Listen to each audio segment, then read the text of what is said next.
Hello everyone, welcome to my YouTube channel maths magic NCERT. तो आज मैं आप लोगों को न्यू चैप्टर कराने जा रहा हूँ, जो कि किसी बच्चे ने कमेंट में लिखा था मेरे चैनल पे कि 7 सर जो है आप 7 चैप्टर कराओ। तो इससे पहले मैंने आप लोगों को चैप्टर 1 कराया है, उसके बाद मैं सेकेंड चैप्टर कराने जा रहा था, बट किसी बच्चे का कमेंट आया है मेरे पास कि चैप्टर 7 कराने के लिए, तो मैं आप लोगों को सबसे पहले चैप्टर 7 कराने जा रहा हूँ। तो चैप्टर 7 है 9th क्लास का ट्रायंगल चैप्टर। तो आज मैं पहले आप लोगों को इंट्रोडक्शन बता रहा हूँ, इस पूरे चैप्टर में जो भी बेसिक पॉइंट है वो क्लियर करने जा रहा हूँ। तो टॉपिक स्टार्ट करने से पहले सबसे पहले अगर आप मेरे चैनल पे नए आए हैं या अभी तक आपने चैनल को लाइक सब्सक्राइब नहीं किया है, तो सबसे पहले आप चैनल को लाइक सब्सक्राइब कर दें और बेल आइकन दबाना आप लोगों ने बिल्कुल भी नहीं भूलना है, जिससे कि मैं जो भी वीडियो आप लोगों के लिए डालता हूं तो आपके पास नोटिफिकेशन आ जाए, जिससे कि आप इजीली वीडियो देख के अपने डाउट्स क्लियर कर सकते हैं। तो स्टार्ट करते हैं आज का टॉपिक, जो कि मैं 9th क्लास का 7 चैप्टर कराने जा रहा हूं, जो कि हमारे पास है ट्रायंगल्स। तो प्रीवियस क्लासेस में आप लोग पहले पढ़ चुके हैं कि ट्रायंगल्स क्या होते हैं और ट्रायंगल चैप्टर्स भी हैं प्रीवियस क्लासेस में। तो 9th क्लास का ट्रायंगल जो चैप्टर है वो स्टार्ट करते हैं। तो इसमें फर्स्ट पॉइंट आता है, फर्स्ट पॉइंट है हमारे पास, two figures are concurrent if they are of the same shape and same size. तो फर्स्ट पॉइंट हमारे पास ये है कि इस क्वेश्चन में क्या है कि हमें दो फिगर्स गिवन होगी, हमें उनको कॉन्करेंट करना होगा। कॉन्करेंट किन कंडीशन में होता है? जब वो इक्वल्स होंगी। तो फर्स्ट पॉइंट का मतलब यही है कि two figures are concurrent if they are of the same shape and of same size. मतलब दो कोई फिगर है जो कि दो ट्रायंगल है, वो कॉन्करेंट जब ही होगा जब वो सेम शेप और सेम साइज का होगा। सेकेंड पॉइंट है, two circles of the same radii are congruent. कोई भी दो सर्कल है वो कॉन्करेंट कब होगा? जब सेम रेडियस के हम दो सर्कल जब हम ड्रॉ करते हैं सेम रेडियस से, तो that is the concurrent circle. वो क्या होगा? कॉन्करेंट सर्कल होगा। Now come to the third point. Third point है हमारे पास, two squares of the same sides are concurrent. इसी तरह से अगर दो स्क्वायर है हमारे पास, दो स्क्वायर है, उनको अगर हमें कॉन्करेंट करना है तो किस कंडीशन में वो कॉन्करेंट होगा? जब उनकी साइड जो है वो सेम होंगी तभी वो कॉन्करेंट होगा। तो two squares of the same sides are congruent. अगर दो स्क्वायर है, अगर वो सेम साइड्स के हैं तो वो कॉन्करेंट होगा।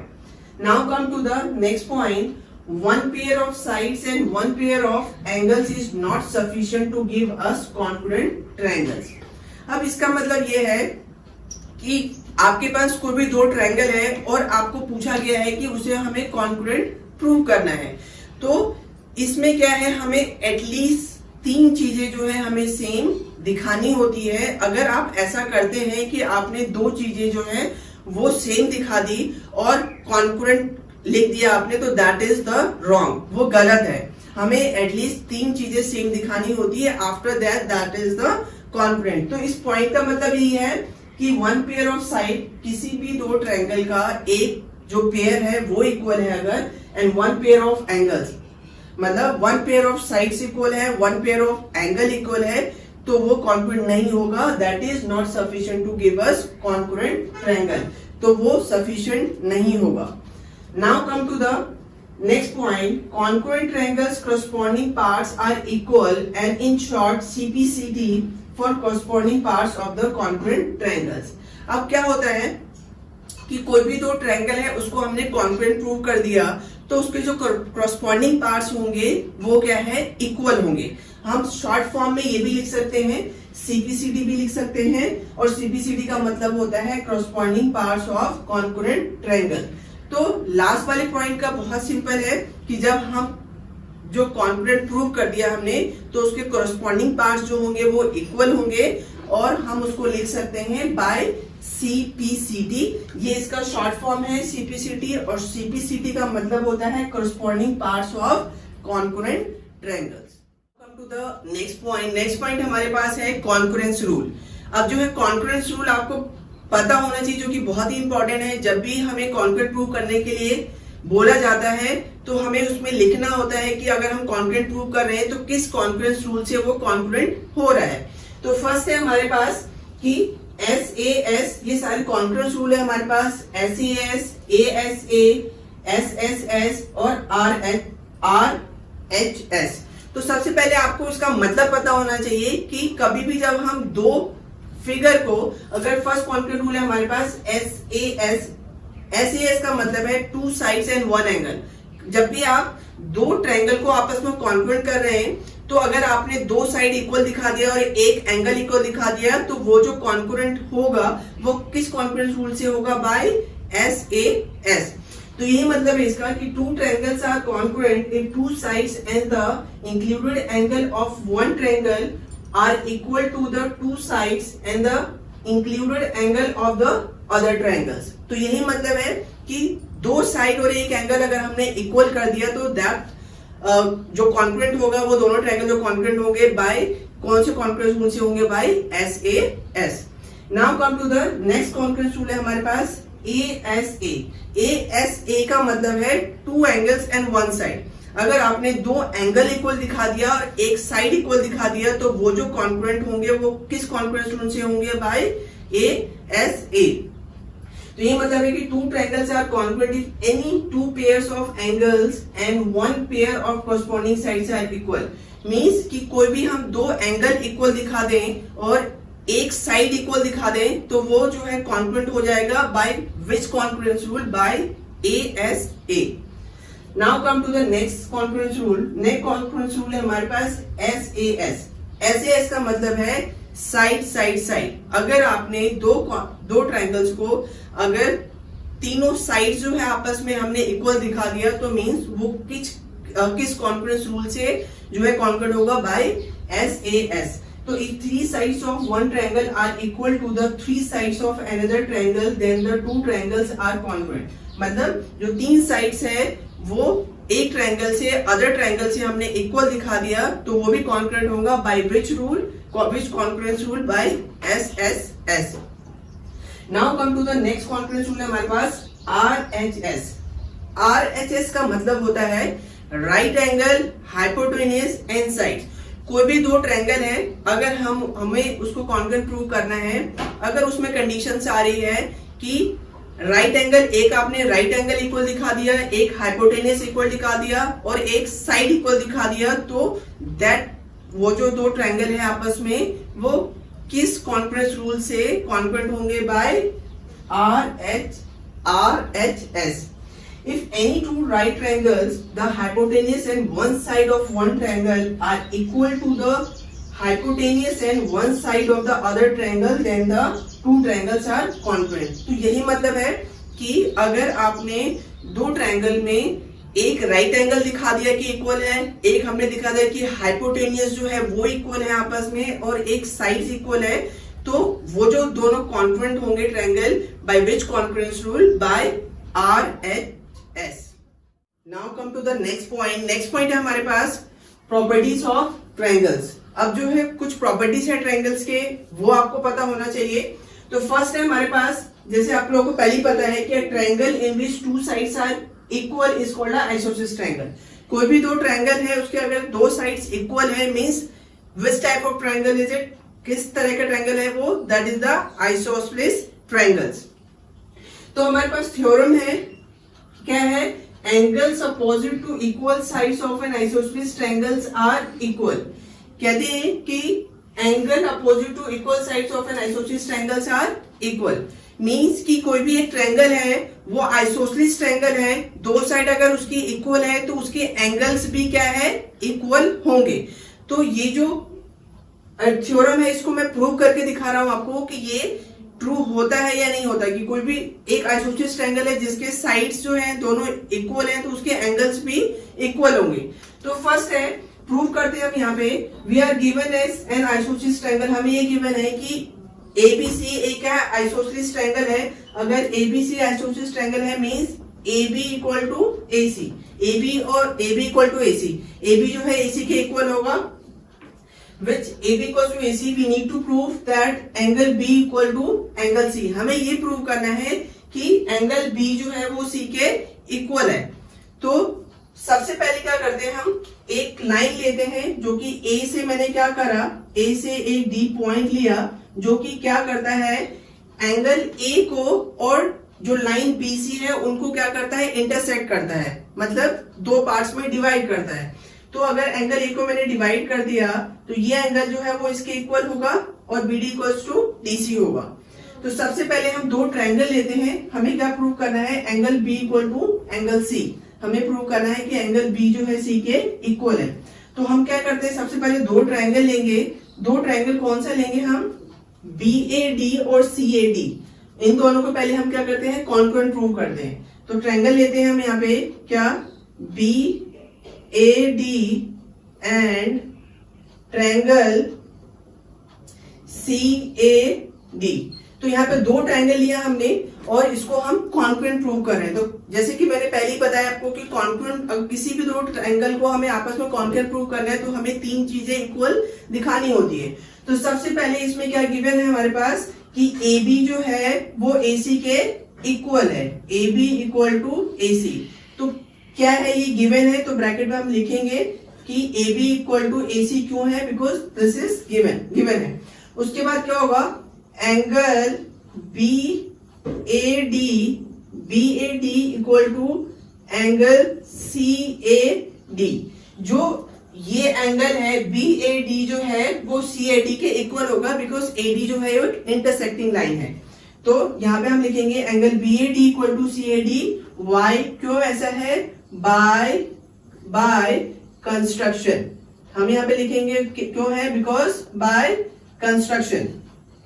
अब हमें एक और प्रूव करना है इक्वल। तो क्या होगा इसमें, अगर हम इसमें देखें BAD और CAD में AD जो है वो कॉमन है, तो हम यहाँ पे लिखेंगे कि AD इक्वल टू AD जो है वो इक्वल है। क्यों है, ये दो क्या है, दोनों एंगल में कॉमन है। ये क्या है, कॉमन है दोनों एंगल में। तो हमने क्या करा, ये तीनों चीजें हमने इक्वल दिखा दी। तो तीन चीज हमने जब इक्वल दिखा दिया तो ये ट्रायंगल जो है वो कॉन्ग्रुएंट हो गया। Angle BAD is congruent triangle CAD।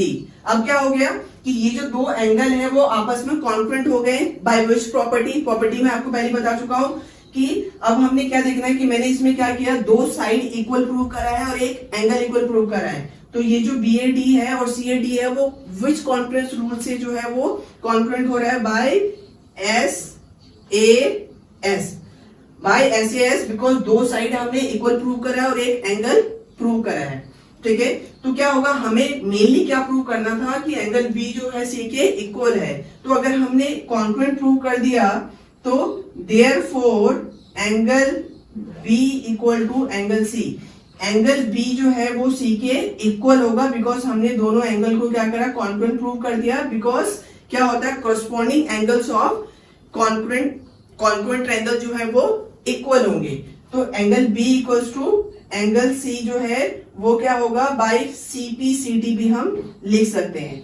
तो क्या है, angle B equal to angle C है, they are corresponding angles of congruent triangles. जब हम दो ट्रायंगल को आपस में कॉन्ग्रुएंट प्रूव कर देते हैं तो उसके जो कॉरस्पॉन्डिंग पार्ट्स होते हैं, कॉरस्पॉन्डिंग एंगल्स और साइड्स होते हैं वो इक्वल होते हैं। That's why angle B equals to C, because they are corresponding angles of congruent triangles.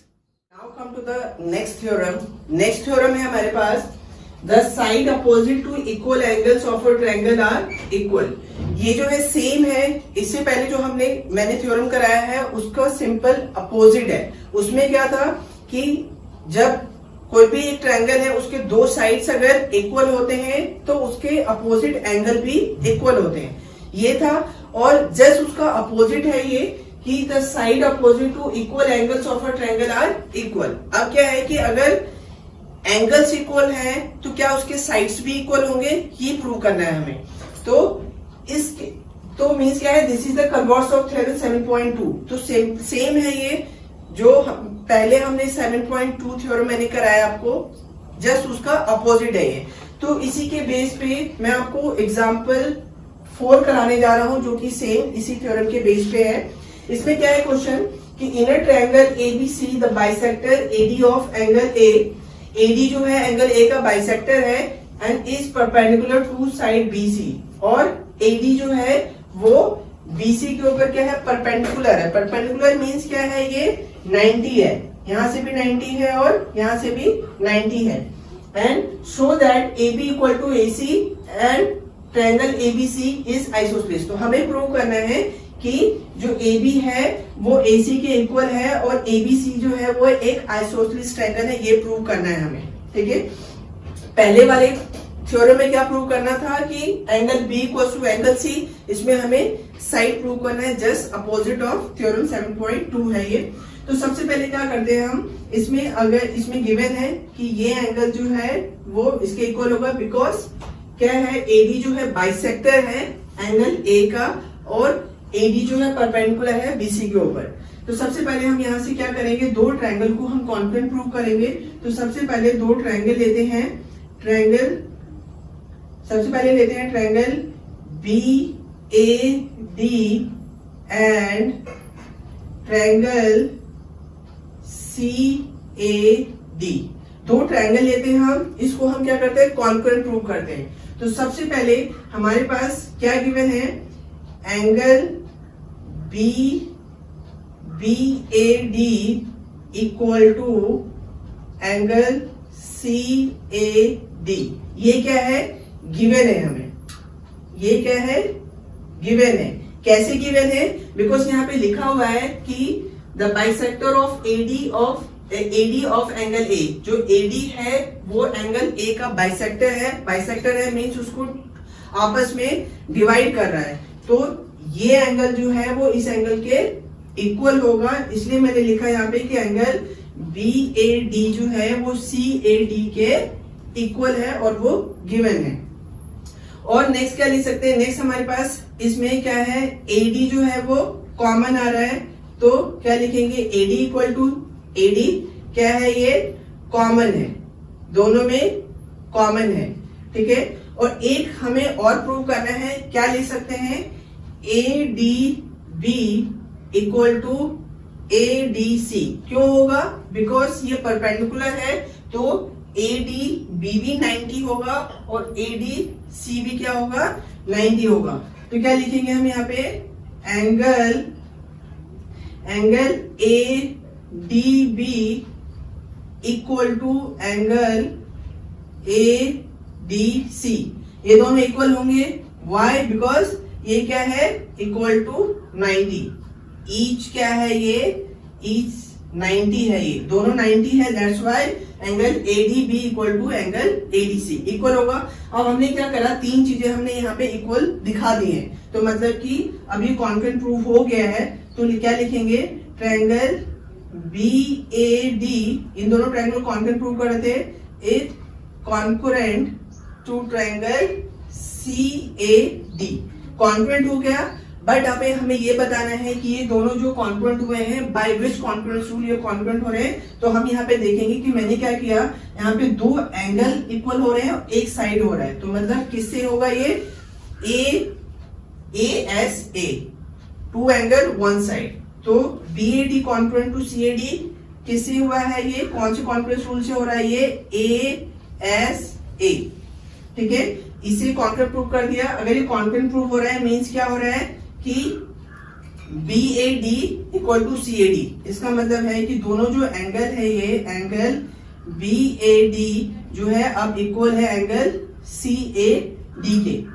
तो क्यों है, बिकॉज बाय CPCT, मैंने पहले बताया आपको कि क्या होता है कि जो कॉरस्पॉन्डिंग पार्ट्स होते हैं कॉन्करेंट एंगल्स के, वो आपस में इक्वल होते हैं, that's why angle BAD equal to angle CAD होगा बाय CPT।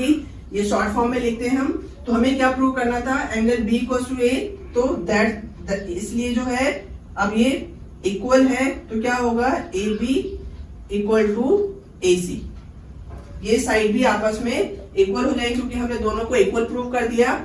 और हमें ये बताना है, ये प्रूव करना है कि ट्रायंगल ABC आइसोसेलेस है। अगर हमने ये दो साइड इक्वल प्रूव कर दी तो क्या हो गया, ABC क्या हो गया, एक आइसोसेलेस ट्रायंगल हो गया। क्योंकि आप लोगों को पहले पता है क्या होता है कि कोई भी ट्रायंगल है उसके अगर दो साइड इक्वल है तो वो कौन सा ट्रायंगल हो जाएगा, आइसोसेलेस ट्रायंगल होगा।